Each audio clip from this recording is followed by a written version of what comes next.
नमस्कार। नमस्कार। भोपाल की हजारों करोड़ की शाही जायदाद, सैफ अली खान और उनका परिवार, और एक कानूनी पेच जो मतलब 70 साल पुराने इतिहास से जुड़ा हुआ है। जी। आज हम उसी उलझे हुए मामले की परतें खोलने की कोशिश करेंगे। इसमें ये शत्रु संपत्ति कानून और विरासत के जो सवाल हैं वो आपस में काफी टकरा रहे हैं। बिल्कुल बिल्कुल। ये कहानी, जैसा आपने कहा, काफ़ी पुरानी और पेचीदा भी। इसकी शुरुआत होती है भोपाल के आखिरी नवाब हमीदुल्ला खान से। अच्छा। उनकी 3 बेटियां थीं, आबिदा सुल्तान, साजिदा सुल्तान और राबिया सुल्तान। हम्म।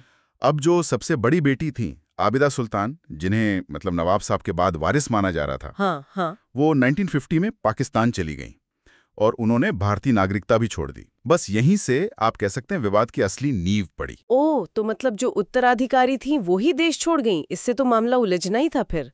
तो नवाब साहब के बाद क्या हुआ? संपत्ति का क्या हुआ? हाँ, तो 1960 में जब नवाब हामिदुल्ला खान का निधन हुआ, उसके बाद थोड़ा वक्त लगा, लेकिन 1962 में भारत सरकार ने उनकी दूसरी बेटी साजिदा सुल्तान को, आबिदा की बहन को? जी साजिदा सुल्तान को, भोपाल का शासक और नवाब साहब की संपत्तियों का उत्तराधिकारी मान लिया। अच्छा, सरकार ने मान हाँ, लिया? बाकायदा मान्यता दी गई। और फिर वो संपत्ति जाहिर है उनके बेटे, जो मशहूर क्रिकेटर रहे मंसूर अली खां पटौदी, टाइगर पटौदी। जी हाँ, टाइगर पटौदी, उनको मिली। और फिर उनके बाद उनके बच्चों को, यानी सैफ अली खान, सोहा अली खान और सबा अली खान, ये सिलसिला चला। और ये कोई ऐसी वैसी संपत्ति नहीं है। सुनने में आता है कि करीब 15,000 करोड़ रुपए की कीमत आंकी गई है इसकी। हाँ, अनुमान तो यही है। बहुत बड़ी और ऐतिहासिक महत्व की संपत्तियां हैं इसमें, जैसे वो नूरुस्सबा पैलेस, जो अब एक लग्जरी होटल है, हाँ हाँ, बहुत खूबसूरत है। फुजरा की प्रॉपर्टीज, और इनके अलावा हजारों एकड़ खेती की जमीन भी। इतनी सारी संपत्ति, लेकिन अब ये सब विवादों में क्यों आ गए? मतलब जब सरकार ने साजिदा सुल्तान को वारिस मान लिया था, तो फिर अब क्या पेंच फंसा? यहीं पर कहानी में एक बड़ा मोड़ आता है, शत्रु संपत्ति अधिनियम के रूप में, enemy property act. Enemy property act, शत्रु संपत्ति अधिनियम, ये क्या है? ये कानून असल में 1968 में बना था, और फिर 2017 में इसमें एक बहुत महत्वपूर्ण संशोधन हुआ जिसने इसे और सख्त बना दिया। अच्छा। ये कानून मूल रूप से सरकार को ये अधिकार देता है कि वो उन लोगों की संपत्तियों को अपने नियंत्रण में ले ले, उनका प्रबंधन करे, जो भारत छोड़कर शत्रु देशों के नागरिक बन गए हों। शत्रु देश जैसे कि पाकिस्तान या चीन? जी हाँ, मुख्य रूप से पाकिस्तान और चीन के संदर्भ में ये लागू होता है। लेकिन एक मिनट, संपत्ति तो साजिदा सुल्तान और फिर उनके बच्चों यानी सैफ अली खान और उनके भाई बहनों को मिली थी। वो तो भारतीय नागरिक हैं, हमेशा से रहे हैं। हाँ, तो फिर उनकी संपत्ति शत्रु संपत्ति कैसे बन गई? ये बात कुछ समझ नहीं आई। यही यही तो इस मामले का सबसे बड़ा कानूनी पेंच है। हुआ ये कि 2014 में सरकार का एक विभाग है, custodian of enemy property for India, जिसे CEPI कहते हैं। CEPI, शत्रु संपत्ति का संरक्षक विभाग। हाँ बिल्कुल। इस विभाग ने भोपाल की इन शाही संपत्तियों को शत्रु संपत्ति घोषित कर दिया। 2014 में, इतने सालों बाद? जी, 2014 में। और आधार ये बनाया गया कि जो मूल वारिस थीं, यानी नवाब साहब की बड़ी बेटी आबिदा सुल्तान, वो 1950 में पाकिस्तान चले गई थी। लेकिन ये तो अजीब बात है। मतलब सरकार पहले 1962 में साजिदा सुल्तान को वारिस मानती है, संपत्ति उनके परिवार के पास पीढ़ी दर पीढ़ी जाती है, और फिर अचानक 50-60 साल बाद कहती है कि नहीं, ये तो शत्रु संपत्ति है क्योंकि आपकी बहन या बुआ पाकिस्तान चली गई थी। हाँ, ये बिल्कुल विरोधाभासी लगता है। और इसी बात को पटौदी परिवार ने अदालत में चुनौती भी दी। उन्होंने कहा कि जब हमें वारिस माना गया, हम भारतीय नागरिक हैं, तो हमारी संपत्ति शत्रु संपत्ति कैसे हो सकती है? सही बात है। लेकिन जो 2017 में शत्रु संपत्ति कानून में संशोधन हुआ, उसने स्थिति को परिवार के लिए और ज्यादा मुश्किल बना दिया। अच्छा, उस संशोधन में क्या था? उस संशोधन ने एक तरह से ये साफ कर दिया कि अगर कोई संपत्ति एक बार शत्रु संपत्ति घोषित हो जाती है, तो फिर उसके कानूनी वारिस, भले ही वो भारतीय नागरिक हों और भारत में ही रह रहे हों, हाँ, वो उस संपत्ति पर दावा नहीं कर सकते। मतलब उत्तराधिकार के जो सामान्य नियम हैं वो इस पर लागू नहीं होंगे। शत्रु नागरिक के भारत में रहने वाले वारिसों का हक खत्म हो जाता है, ऐसा कानून कहता है। ओह, ये तो बहुत बड़ा बदलाव है। मतलब भारतीय नागरिकों के अधिकार भी खत्म? जी, कानून की व्याख्या इसी तरह की जा रही है, और इसी वजह से हाल के जो अदालती फैसले आए हैं, वो परिवार के पक्ष में नहीं रहे। हाँ, मैंने भी सुना था कि 2024-25 में कुछ अहम फैसले आए हैं। क्या हुआ उनमें? देखिए, दिसंबर 2024 में एक बड़ा फैसला आया।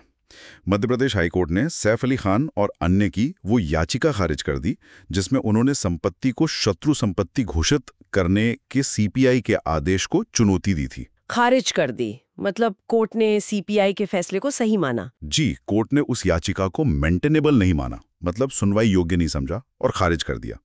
और सुनने में आया कि अपील दायर करने की जो 30 दिन की समय सीमा थी वो भी शायद निकल गई। तो ये परिवार के लिए एक बहुत बड़ा झटका था। ये तो वाकई बड़ा झटका है। और जून 2025 में भी कुछ हुआ था शायद, एक और फैसला। हाँ, वो एक दूसरा मामला है जो समानांतर चल रहा है।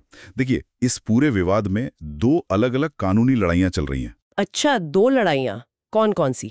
एक तो यही है जो हमने भी बात की, सरकार बनाम परिवार, जिसमें मुद्दा यह है कि क्या ये संपत्तियां शत्रु संपत्ति हैं या नहीं। सीपीआई और 2017 के संशोधन का मामला। ठीक है, ये समझ आ गया। और दूसरी लड़ाई परिवार के अंदर ही है। ये विरासत के बंटवारे को लेकर है। ओके। मतलब नवाब साहब के कुछ और रिश्तेदार भी हैं जो शायद आबिदा सुल्तान या दूसरी बहनों की तरफ से आते हैं। हाँ। उनका कहना है कि संपत्ति का बंटवारा जो हुआ वो शाही उत्तराधिकार के नियमों से हुआ जी, लेकिन होना चाहिए मुस्लिम पर्सनल लॉ के हिसाब से, जिसमें शायद बेटियों और अन्य रिश्तेदारों का हिस्सा अलग तरह से तय होता है। ओह, तो ये पारिवारिक बंटवारे का भी झगड़ा है। जी, और इसी दूसरे मामले में जून 2025 में मध्य प्रदेश हाईकोर्ट ने एक बहुत पुराना, करीब 25 साल पुराना निचली अदालत के फैसले को रद्द कर दिया। वो निचली अदालत का फैसला सैफ और उनके परिवार के पक्ष में था, उन्हें वारिस मानता था। उसे रद्द कर दिया, क्यों? कोर्ट ने कहा कि वो पुराना फैसला सुप्रीम कोर्ट के एक ऐसे निर्णय पर आधारित था जिसे बाद में सुप्रीम कोर्ट ने खुद ही पलट दिया था। इसलिए हाईकोर्ट ने कहा कि अब इस मामले की सुनवाई नए सिरे से होगी और 1 साल के अंदर फैसला देने का आदेश दिया है। दूसरी तरफ परिवार के अंदर बंटवारे का मामला फिर से खुल गया।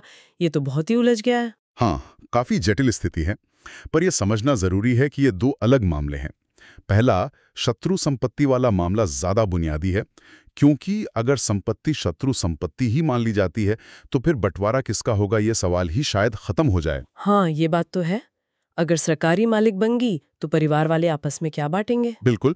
तो जो शत्रु संपत्ति वर्गीकरण वाला केस है उसका असर ज्यादा दूरगामी है। दूसरा मामला मुस्लिम पर्सनल लॉ बनाम शाही नियम, वो अपनी जगह है, लेकिन उसका नतीजा तभी मायने रखेगा जब संपत्ति परिवार के पास बची रहे। इस पूरे मामले का क्या महत्व है? मतलब ठीक है, एक बड़े फिल्मी सितारे और पूर्व शाही परिवार का मामला है, मीडिया में है, लेकिन क्या इसका असर और भी व्यापक है? हाँ, बिल्कुल है। इसका महत्व सिर्फ पटौदी परिवार या भोपाल तक सीमित नहीं है, ये कई बड़े सवाल खड़े करता है। पहला तो यही कि शत्रु संपत्ति अधिनियम जैसे कानून जो विभाजन के बाद की खास परिस्थितियों में बने थे, हाँ। उनका असर दशकों बाद भी लोगों के संपत्ति अधिकारों पर कैसे पड़ रहा है, खासकर उन वारिसों पर जो भारतीय नागरिक हैं और जिनका उस मूल घटना से कोई लेना देना नहीं था। सही बात है। दूसरा, ये मामला पारंपरिक शाही उत्तराधिकार के जो रिवाज थे और जो आधुनिक व्यक्तिगत कानून हैं जैसे मुस्लिम पर्सनल लॉ या हिंदू उत्तराधिकार कानून, उनके बीच के तनाव को भी दिखाता है। और क्या ये दूसरे पूर्व शाही परिवारों के लिए या ऐसे ही विभाजन से जुड़े संपत्ति विवादों के लिए एक नजीर, एक मिसाल बन सकता है? निश्चित रूप से। शत्रु संपत्ति कानून की जो सख्त व्याख्या की जा रही है, खासकर 2017 के संशोधन के बाद, इसका असर उन सभी मामलों पर पड़ सकता है जहां मूल मालिक विभाजन के समय या बाद में पाकिस्तान या चीन चला गया था, लेकिन उनके वारिस भारत में ही हैं। ऐसे हजारों मामले हो सकते हैं। तो फिलहाल भोपाल की इन संपत्तियों का क्या होगा? जमीन पर क्या स्थिति है? अभी के जो रिपोर्ट्स हैं उनके मुताबिक भोपाल का जो जिला प्रशासन है वो इन संपत्तियों पर कब्जा करने की तैयारी कर रहा है, क्योंकि हाईकोर्ट से परिवार की याचिका खारिज हो गई है शत्रु संपत्ति वाले मामले में। कब्जा करने की तैयारी मतलब सरकार टेक ओवर कर लेगी? जी, एक बार ये संपत्तियां सीईपीआई के नियंत्रण में आ गईं तो फिर उनका प्रबंधन सीईपीआई ही करेगा। कानून के मुताबिक ऐसी संपत्ति को ना तो वारिसों द्वारा विरासत में हासिल किया जा सकता है, ना बेचा जा सकता है, न ही किसी और तरह से ट्रांसफर किया जा सकता है। वो सरकार की निगरानी में रहेंगी। तो कुल मिलाकर ऐसा लग रहा है कि शत्रु संपत्ति वाला जो पहलू है वो पटौदी परिवार के भोपाल की इन बेशकीमती संपत्तियों पर दावे के लिए सबसे बड़ी, शायद निर्णायक बाधा बन गया है। हाँ, फिलहाल कानूनी स्थिति को देखते हुए तो ऐसा ही लग रहा है। भले ही वो पारिवारिक बंटवारे वाला दूसरा मामला अभी चल रहा हो, लेकिन शत्रु संपत्ति वर्गीकरण अगर अंतिम रूप से बरकरार रहता है तो परिवार का दावा लगभग खत्म हो जाएगा। वाकई इतिहास, कानून, व्यक्तिगत अधिकार, इन सब का एक बेहद जटिल और सच कहूं तो दुखद ताना बाना है ये पूरा मामला। जी बिल्कुल। ये सोचने पर मजबूर करता है कि संघर्ष के दौर में बने कानूनों, जैसे ये शत्रु संपत्ति अधिनियम, और उन नागरिकों के बुनियादी अधिकारों, खासकर विरासत के अधिकार, के बीच कैसे संतुलन साधा जाए। वो नागरिक जिनका उस मूल संघर्ष से शायद कोई सीधा वास्ता भी नहीं था। ये एक सवाल है जो शायद भविष्य में नीति निर्माताओं और अदालतों को सोचना होगा। हाँ, ये एक बहुत ही महत्वपूर्ण और संवेदनशील सवाल है। इसका कोई आसान जवाब नहीं है।